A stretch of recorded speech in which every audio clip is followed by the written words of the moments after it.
What's up, YouTube? This is Too Raw for TV.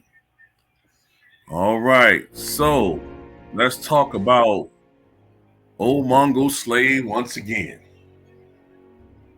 Oh boy, man, look, I don't want to hear nothing about. Oh man, he got the Clippers 2-1. He ain't got the Clippers nothing.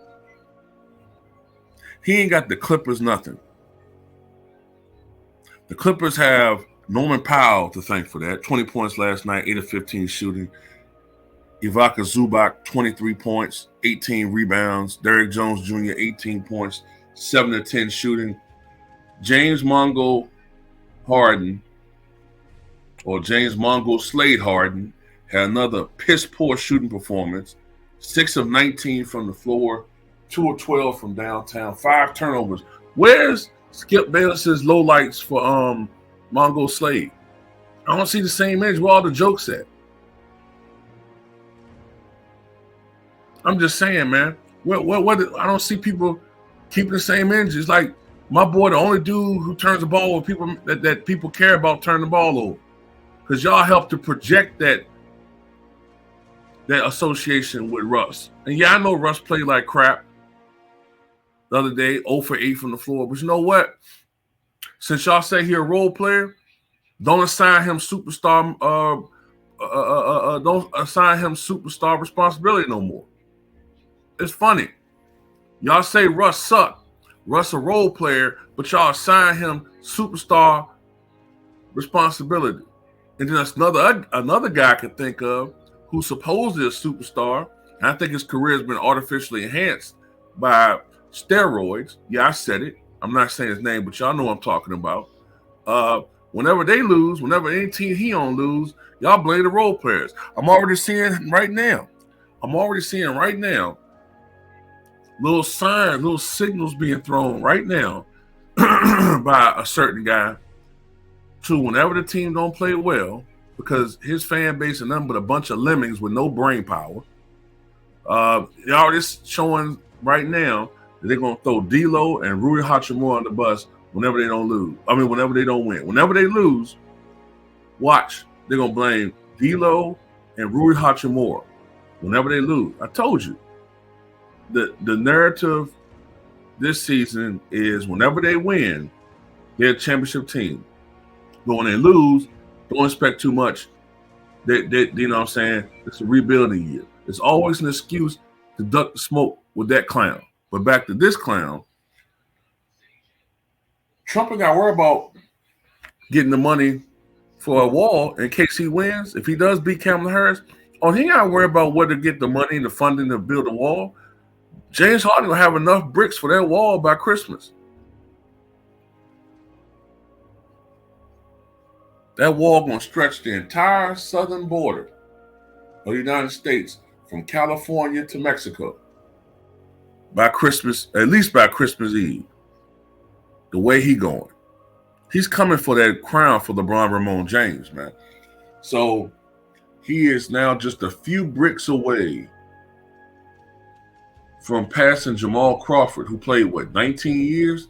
He's going to pass Jamal Crawford in his very next game, more than likely. Okay? The dude is only shooting 36% from the floor. 36% from the floor for his career. For this season. For the career, he's at probably 44%. But for the season, 36% shooting, 19% from downtown. 19%. Like I said, where's the low light reels for James Mongo Slade Harden? I just don't see it. Dude averaging almost 7 turnovers a game, 20 turnovers in 3 games, 20. And you want to give this guy credit for victories? This guy's garbage, man. The Clippers organization should trade James Harden. But you know what? Knowing how he rolled, if things start really going bad, he's going to find a way to finagle himself out of the situation and get traded. That's what he does. You know what I'm saying?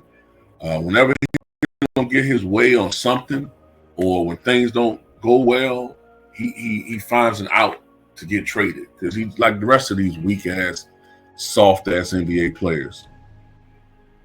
You know what I'm saying? These spoiled ass goddamn NBA players making all this money. All they do is goddamn complain. You know what I'm saying? I'm getting tired of dudes being propped up as all-time greats, and these dudes ain't nothing but a bunch of no defense playing, shot jacking bricklayers. This guy threw the goddamn ball to a goddamn ref last night. That's a dude that's not paying attention to the game, man. That's a dude that's distracted. He probably thinking about strip clubs and honey buns. You know what I'm saying? Twerking. You know, he thinking about a whole bunch of other shit. Thinking about what's those burgers called? Beast burgers, whatever the fuck them goddamn sandwiches called where he be eating 4 at a time. This dude's not a goddamn NBA legend. I don't want to see nobody ever put James Mongo Slade in anybody's top 5. I don't even think he's a top 10 shooting guard. I don't care about his numbers, man. He's failed too much in the postseason. And now it's to a point now he's lost such much of a step, he can't even be consistent during the regular season. He used to be he was a playoff and big game choker. Now he's just choking against anybody. But in all seriousness, though, he's struggling. He's struggling. A lot of it has to do with a loss of athleticism, the mileage and wear and tear. I think that his lifestyle outside of basketball is starting to seriously impact his play. Don't get me wrong. I think he comes to the game in basketball shape. But he's not like a Kobe Bryant. He's not like he's not like a LeBron Ramon James. No matter how much we might rag on him, I should say. But he's definitely ragged on people. And he need to be concerned about some shit going on right now as far as legal matters. But if it's true that he is tied to the Diddy thing. But anyway, we might rag on LeBron Ramon James, but he does come into the NBA season in shape. That's one thing you never have to worry about LeBron Ramon James about is being in shape. This motherfucker, however, is in a whole different stratosphere when it comes to conditioning. Well, I shouldn't say stratosphere.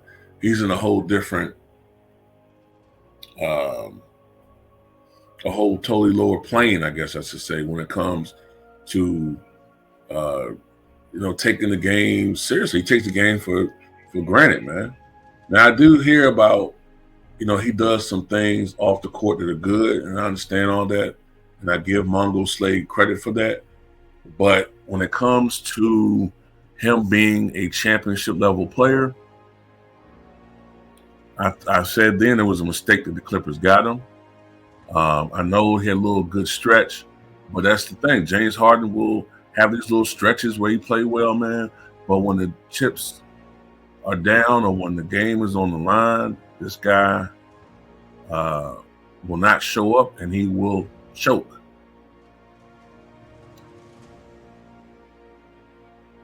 I've been give up on James Mongo Slade Harden, man. Been give up on this dude.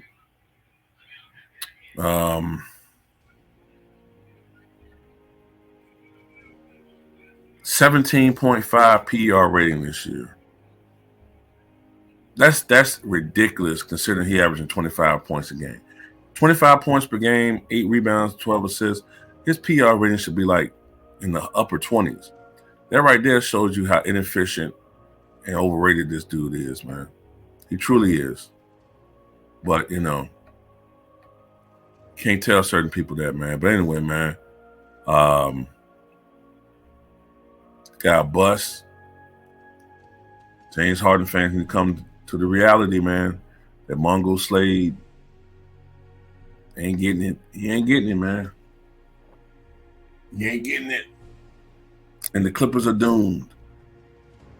The Clippers are just a horrible franchise, man. They just make the worst decisions, man. They don't take the game. I don't know what's going on with the Clippers organization, man. It's like they're cursed. They just stink a loser, though. decisions they make as far as trades and free agent signings. They always get these dudes just on the decline in their careers, man. You know, who would have thought that when they signed Kawhi Leonard 5 years ago,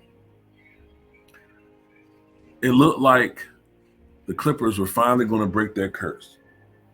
But I think they really are cursed, man.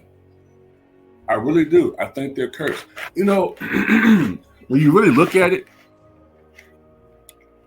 I think the Clippers got cursed when, what was it? Wasn't it back in the late 70s where the Boston management or ownership swapped with the Buffalo Braves, if I'm not mistaken? I think it was something like that, where the owners of the Boston Celtics swapped with the owners of the Buffalo Braves, who became the Clippers.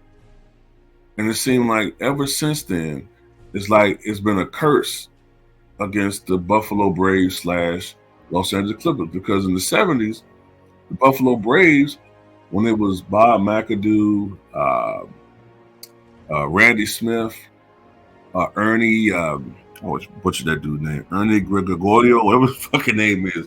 Ernie Ravioli, Gregorio, whatever. Back when those guys was on the Buffalo Braves, man, it seemed like they was like a franchise that would one day be a top. They were a new franchise, but they would be a franchise like that you could see some early success from, kind of like what we saw with the Orlando Magic. But that's not to be, man. They are cursed, and the curse continues with the tragic tale of Mongo Slade. Anyway, that's all I got to say about it.